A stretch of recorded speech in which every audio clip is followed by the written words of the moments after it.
Bonjour, bonjour. Soyez les bienvenus à cette troisième vidéo et dernière que je propose pour ces grands voyages. C'est les cours de l'été pendant lesquels les participants ont pu visiter l'Espagne, découvrir des lieux hors du commun et aussi les dessiner avec chaque jour une technique différente. L'idée de ces cours, c'était passer un été agréable, faire comme si on voyageait, on avait un chauffeur, on avait des paradores, et on avait des restos sympas et on se déplaçait et on a pu dessiner un peu de tout. Avec une technique différente chaque jour, on a dessiné des portraits, des paysages, des plantes, des animaux, des paysages ruraux et des paysages des campagnes, un peu de tout, et découvrir ainsi et pratiquer les techniques d'une façon très agréable. J'ai vu tout au long de ces cours, cet été, juin, juillet, août, les beaux carnets que je voyais dans les groupes Facebook. Donc, on m'a envoyé un certain nombre et avec cela, j'ai monté une vidéo que je vais vous passer tout à l'heure. Et cette vidéo, c'est des participants. Donc c'est génial. Merci à tous les participants. Merci à tout le monde. J'ai pas pu prendre toutes les vidéos parce que c'était énorme.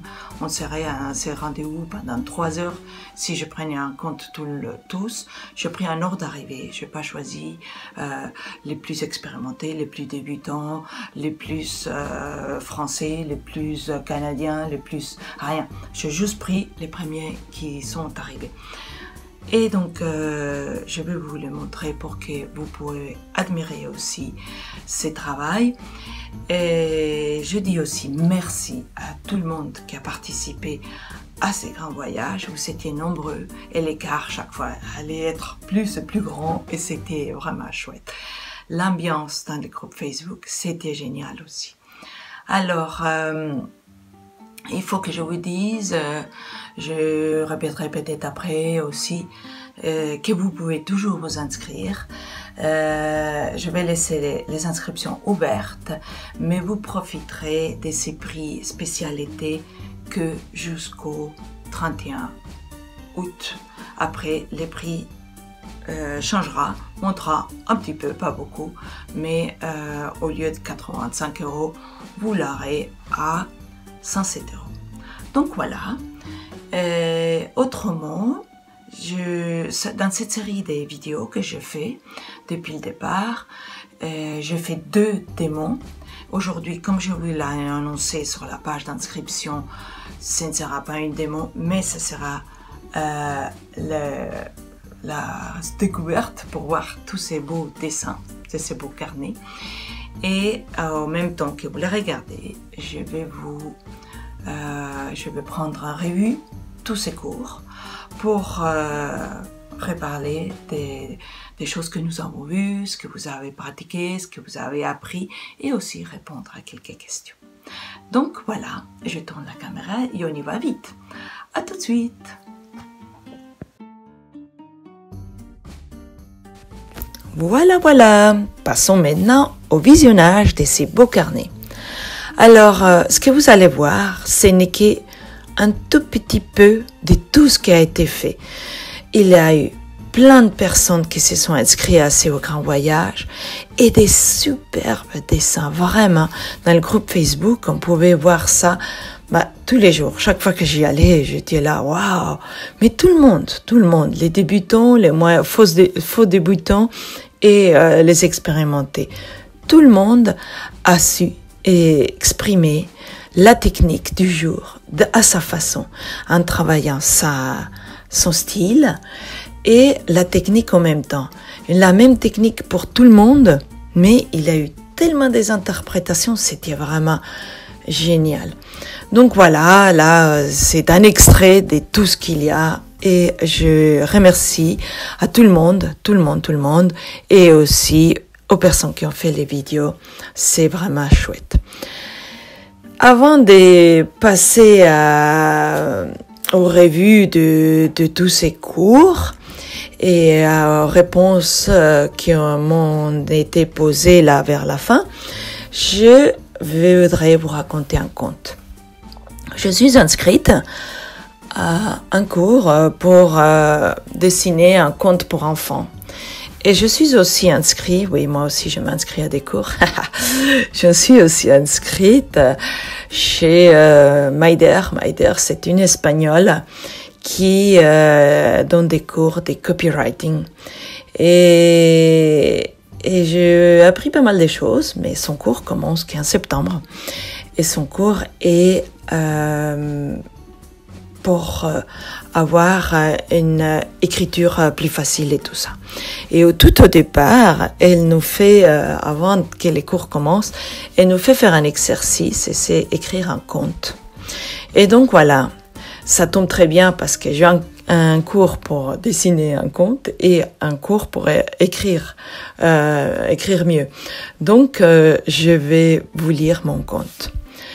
Ce conte est dédié à tous mes lecteurs pour qui j'ai une grande, je vous dis merci. Je suis contente de vous avoir avec moi et donc ce conte est dédié à vous. Voilà, je commence. Il était une fois Malia qui désirait par-dessus de tout dessiner. Chaque jour, elle sortait un papier, une gomme et un crayon, mais en restait là car elle avait trop peur de rater son dessin. Enfin un jour, elle s'élança à tracer quelques lignes pour dessiner un objet. Mais le résultat lui déplut et elle le gomma. Par conséquent, elle dut recommencer, puis gomma encore, et ainsi de suite, pendant une longue période, jusqu'à ce qu'on pouvait plus jusqu'à ce qu'elle ne pouvait plus, d'essayer sur place, elle décida de se lancer vraiment, en oubliant ses peurs et en privilégiant son plaisir. Pour cela, elle s'arma d'un stylo et jeta sa gomme. Depuis lors, elle progresse vraiment, car elle ne se prend plus la tête dans une vaine recherche du dessin parfait. Malia avait compris que pour progresser, il fallait dessiner pour le plaisir et régulièrement. Elle avait aussi accepté l'idée que les dessins parfaits n'existent pas. Et ils furent heureux à vie. Non, je sais pas comment on finit, mais voilà.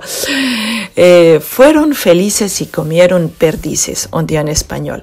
Bon, voilà, si vous comprenez pas l'espagnol, c'est pas la peine parce que c'est un vers en espagnol. Je vous écrirai ces contes un de ces jours sur mon blog et comme ça vous pourrez les réécrire.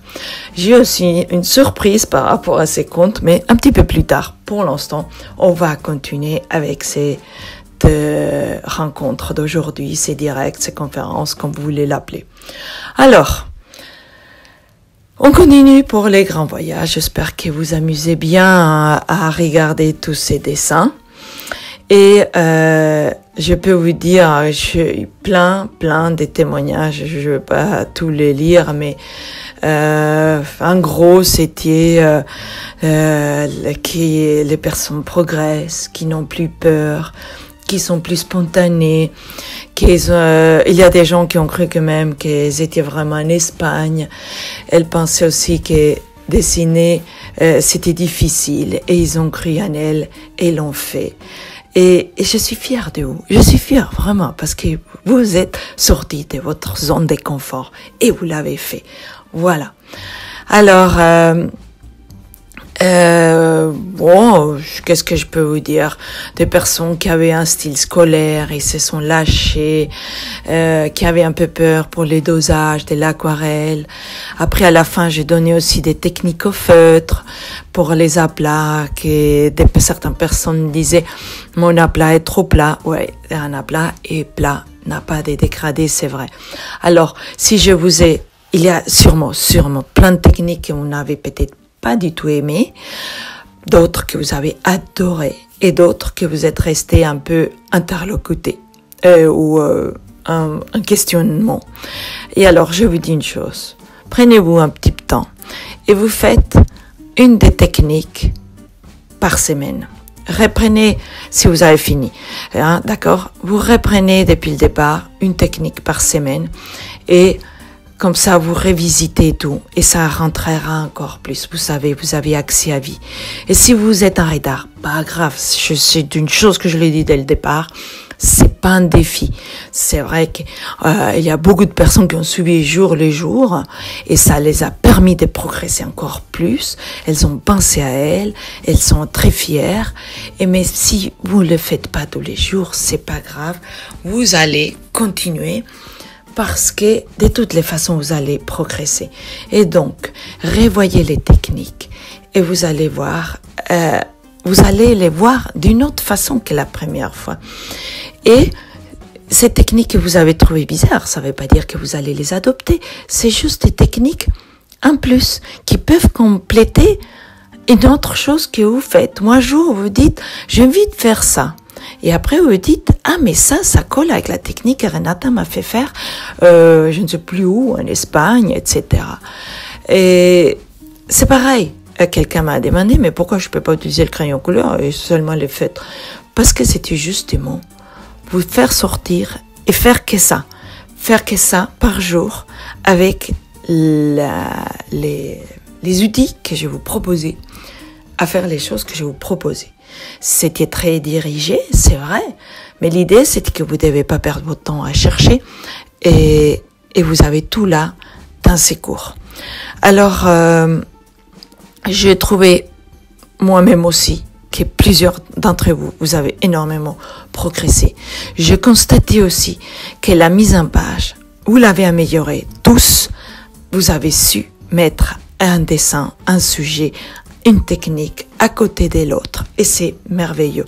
J'ai vu aussi comment vous avez travaillé les lettrages. Et ça, je trouve ça superbe.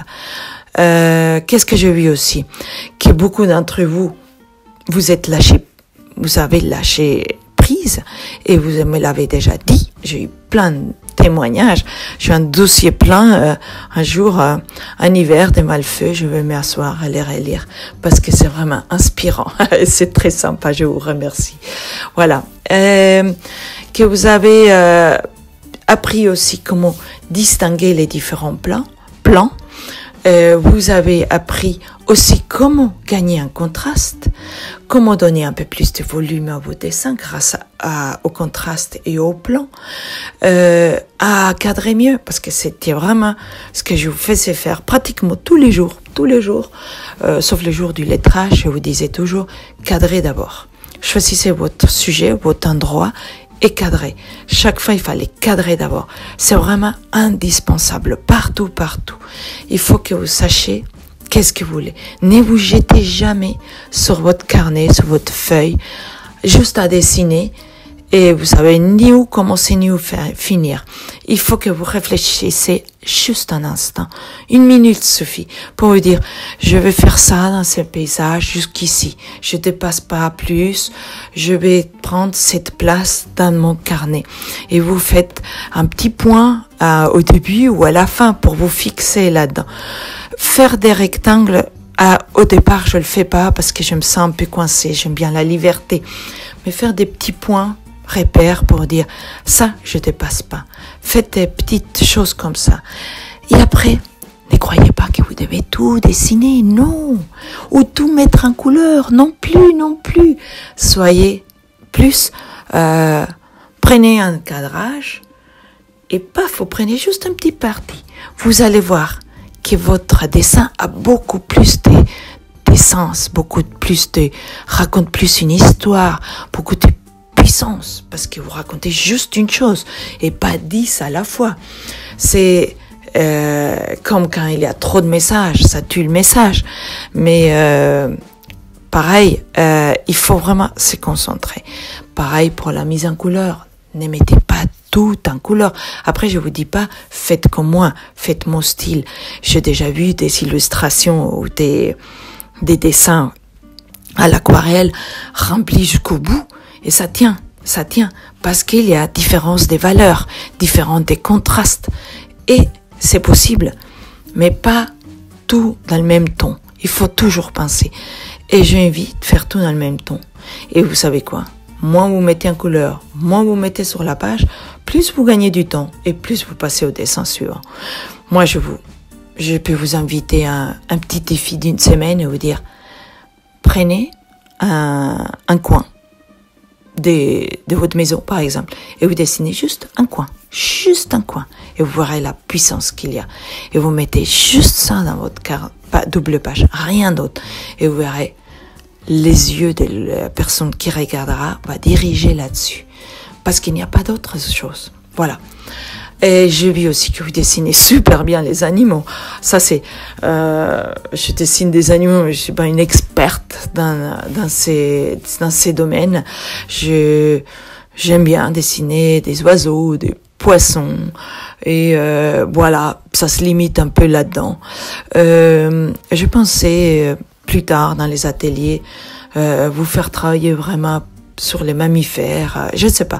J'ai une liste énorme des choses à vous faire pour les ateliers plus tard ou pour le voyage de l'année prochaine. Ah oui, ça on m'a demandé si il y a plusieurs personnes qui m'ont dit ah non mais c'est génial, ce concept est superbe, on va embarquer aussi l'année prochaine.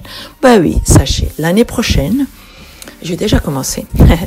Frédéric et moi, on va préparer un voyage quelque part, surprise, où vous aurez un petit peu moins de charge de travail.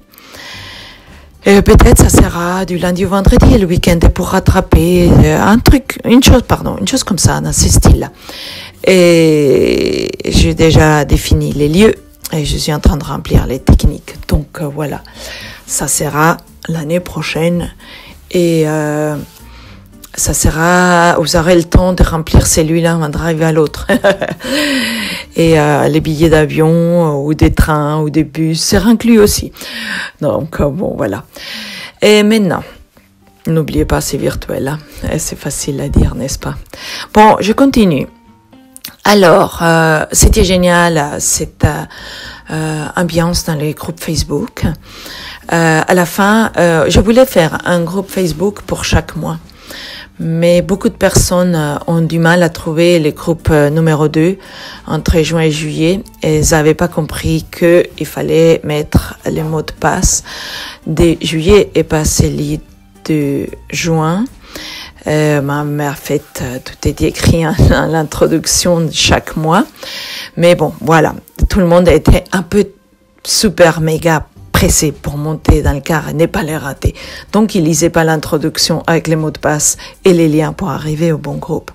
Mais c'est pas grave. Du coup, je n'ai pas fait un groupe août et je laissais que les membres, les passagers puissent publier leurs dessins aussi dans le même mois que juillet. Donc maintenant, j'ai 2 groupes, juin, juillet, août. Juin, comme je vous l'avais dit depuis le départ, depuis la page d'inscription, il sera visible, regardable, visionnable à vie, tant que Facebook nous le laisse, bien sûr, tout ça c'est gratuit. Et donc, vous pourrez aller voir vos dessins là-bas ou celles des autres membres. Je vais réouvrir, en fait, il est déjà ouvert, ces groupes, pour que les personnes qui ont rejoint ces grands voyages puissent y rentrer. Et pareil pour l'autre groupe, ça sera fermé vers la fin de septembre. De toutes les façons, les personnes ils vont passer dans d'autres groupes. Donc voilà, si vous voulez adhérer, faites-le vite parce qu'après vous pourrez plus adhérer, mais vous pourrez toujours visionner. Et une fois que c'est fermé, c'est difficile d'adhérer. Donc voilà. Et oui, pourquoi je ferme? Tout simplement parce que je suis désolée, mais ça fait trop de groupes à gérer pour moi. Et surtout quand il y a des personnes qui publient dans les mauvais groupes et tout ça, c'est pas possible. Et l'ambiance va bouger. Vous allez voir qu'à la fin de ces voyages, les personnes vont partir vers d'autres endroits, vers formation, vers les clubs ou vers les ateliers gratuits du vendredi. Donc, ça ne sert à rien publier quelque part parce que personne ne regardera votre dessin quand c'est au-delà de septembre. Donc c'est pour ça. Désolée de dire ça comme ça, mais c'est la dure réalité. Et on est là parce que c'est actuel et après on passe à autre chose, quoi. Mais vous pouvez toujours les visionner, bien sûr, comme je vous ai déjà dit. Alors, maintenant, voilà. Qu'est-ce que je veux dire d'autre? Dans les groupes, je vous ai toujours dit, ne vous comparez pas. C'est quelque chose, pas seulement avec les réseaux sociaux. On dit toujours, les réseaux sociaux, c'est pas bien parce qu'on compare, parce que c'est négatif. Et je trouve pas. Je trouve qu'il faut faire attention et c'est doser et pas passer sa vie dessus. Personnellement, je passe pas ma vie dessus. J'y vais de temps en temps. Sur Facebook, je vais une fois par jour, mais je limite mon temps. Et je vous conseille de la même chose. Ne passez pas votre journée là-dessus parce que si vous passez la journée dessus, vous n'allez pas dessiner et vous n'allez pas progresser. Et c'est comme ça que vous allez vous frustrer parce que vous allez vous comparer avec ceux qui dessinent au lieu de passer sa vie sur Facebook. Voilà. Alors, qu'est-ce que je vais faire à la rentrée? Attendez, je regarde si j'ai tout répondu là. Voilà, ouais. On m'a demandé qu'est-ce que je vais faire à la rentrée. Et après ces grands voyages, bon voilà, j'ai mis à disposition pour les membres un prix spécial pour la formation carnet de voyage. On m'a beaucoup demandé cette formation, qu'est-ce que c'est par rapport au grand voyage. Les grands voyages, c'est une technique par jour, c'est pratiquer des techniques. Chercher, c'est quelque part indirectement chercher son style aussi. Travailler pour voir ce qu'on aime, sortir de sa zone de confort, d'expérimenter et faire des nouvelles choses. Et ça nous permet de progresser. Et c'est ça, les grands voyages. La formation carnet de voyage a actuellement 18 modules, plein de vidéos, où je vous explique de A à Z comment avancer, comment faire ça, comment faire ceci, comment mettre la couleur. Il y a des techniques d'aquarelle que j'utilisais au départ quand j'étais moi, pas débutante parce que ça fait longtemps que j'étais débutante, mais au début quand je commençais à utiliser l'aquarelle, c'est une façon de l'appliquer qu'aujourd'hui je n'utilise pas. Mais j'ai mis des vidéos mises à jour où je montre comment j'utilise l'aquarelle aujourd'hui. Comment je me suis énormément simplifié la vie. Moi, quand je sors de chez moi pour dessiner, j'ai mon petit sac à main où il y a un carnet, il y a quelques stylos, il y a un stylo pilote, il y a 2 stylos pilote, il y a des crayons couleur, un pinceau, aquarelle. Des crayons couleur, j'ai avec moi 3-4, pas plus. Et de l'eau et un chiffon. Voilà, c'est tout. J'ai pas besoin de plus. Donc voilà, ça c'est pour vous dire comment je mets à jour. Et chaque année, vous avez une révision, un direct avec moi, où je fais quelques corrections. Je fais des corrections. Je fais ça en mars, avril, mai de cette année. Et je fais ça toutes les années. Et donc, voilà. Donc, c'est pas pareil que les grands voyages. Après, j'ai aussi mon livre, 2 livres avec Hachette, édition Hachette, Dessiner un carnet de voyage et Dessiner la France.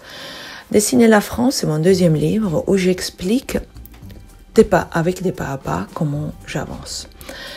C'est une façon d'approcher aussi. C'est aussi complémentaire. Dessiner un carnet de voyage, c'est un complément de ma formation, c'est un complément du grand voyage. Tout se complète. Quelqu'un m'a demandé si ça se répète. Ça se répète dans la mesure où je parle du dessin. Je dis dessiner pour le plaisir du dessin. Je dis utilisez pas la gomme. Je dis utilisez pas la règle. Ça se répète là-dessus. Je dis utilisez très peu de couleurs. Ça se répète là-dessus. Mais Et c'est pas grave que ça se répète là-dessus parce que souvent c'est un message qui n'est pas toujours passé. Et en fait, il faut que ça soit très, très, très pris en sérieux. Si je vous dis de pas utiliser la gomme, c'est pas pour vous embêter. Si je vous dis de pas utiliser les crayons à papier, c'est pour ne pas être tenté d'utiliser la gomme. Et parce que beaucoup de personnes qui utilisent les crayons à papier, c'est pas mauvais, c'est juste une autre technique. J'ai vu et vois comment, pour faire des ombres, on étale avec les doigts. Et il n'y a aucun effort là-dessus, sur les ombres et les lumières. Il faut travailler ça avec des hachures, avec des dégradés. C'est pas avec un estompage qu'on fait comme ça. Je dis pas que ceux qui le font, les autres blogueurs comme moi qui les font, avec tout mon respect, eux, c'est leur technique et je respecte complètement. J'ai une autre technique, une autre façon d'enseigner. Et pour moi, la priorité, c'est pas que vous fassiez un joli dessin, mais un dessin que vous avez compris ce que vous êtes en train de faire. Que vous apprenez à prendre sa confiance en vous et vous prenez du plaisir au moment du dessin. Et pas avoir juste un dessin joli pour que tout le monde dise « Waouh, c'est joli, gna gna gna gna ». Voilà, c'est pour ça, c'est tout simplement pour ça que je le dis et je le répète. Voilà. Alors, comme d'habitude, en septembre, et vous continuez vos ateliers du vendredi qui sont gratuits. Je propose les ateliers du vendredi depuis le 2 janvier 2015. Ça fait déjà plus de 6 ans que je propose cela tous les vendredis. En fonction des moments, c'est des ateliers méga complets et d'autres un petit peu plus légers. Par exemple, cet été, j'ai eu une grande partie de mes lecteurs qui étaient en grand voyage. Je ne pouvais pas non plus les rendre la tâche plus lourde. Et donc, les ateliers étaient en mode un petit peu plus léger. Si vous vouliez avoir plus complet, tout est dans les clubs plus complets. Parce que les membres des clubs ont accès à plein de cours. C'est pas des formations, c'est des cours. Hein. Un jour c'est le portrait, un autre jour c'est le personnage, un autre jour c'est le paysage, un autre jour c'est l'aquarelle, un autre jour, plein de techniques. Ça vient au fur et à mesure. Et maintenant ça va être les compléments des ateliers. Comme ça, il n'y a pas trop de travail pour les personnes qui sont dans les clubs et ils peuvent suivre chaque semaine aussi. Les clubs n'est pas gratuit. Il coûte 3 centimes par jour. C'est un abonnement mensuel. Et pour l'instant, vous pouvez vous abonner au même prix. Cette année, pour l'instant, je ne vais pas changer les prix, même s'il y a énormément de contenu là-dedans. Vous pouvez aussi rejoindre la formation carnet de voyage si vous ne l'avez pas déjà fait, au prix spécial qui va rester pas très longtemps. En septembre, encore quelques jours, le prix spécial de 149 € au lieu de 199. Vous avez une réduction de 50 €. Donc voilà, je pense que je vous ai tout dit. Je suis vraiment contente de ces formations, de ces cours, de mes élèves, etc. Vraiment, c'est très chouette. Donc, je pense que c'est tout pour maintenant, pour aujourd'hui. Si vous avez des commentaires et des questions, n'hésitez pas à les mettre ici sous la vidéo. La dernière fois, on ne pouvait pas mettre des commentaires post-vidéo, post-direct, parce que j'avais coché que c'était aussi les enfants qui pouvaient le regarder. Et du coup, YouTube m'a coupé tous les commentaires. Et ils m'ont dit par écrit bien sûr, et ils m'ont dit que en fait ils coupent pour que personne puisse dire quelque chose qui soit pas écouté ou lu pour un jeune. Donc voilà. Donc là, cette fois-ci, il n'y a pas les enfants. Donc vous pouvez normalement mettre un commentaire. Il me semble que si vous voulez mettre un commentaire, il faut aussi avoir un compte YouTube pour pouvoir le faire. Sinon, YouTube, c'est gratuit et vous pouvez regarder. Alors, n'hésitez pas à me contacter ce sera un plaisir de vous répondre. Je vous dis à bientôt et amusez-vous bien. Merci à tous.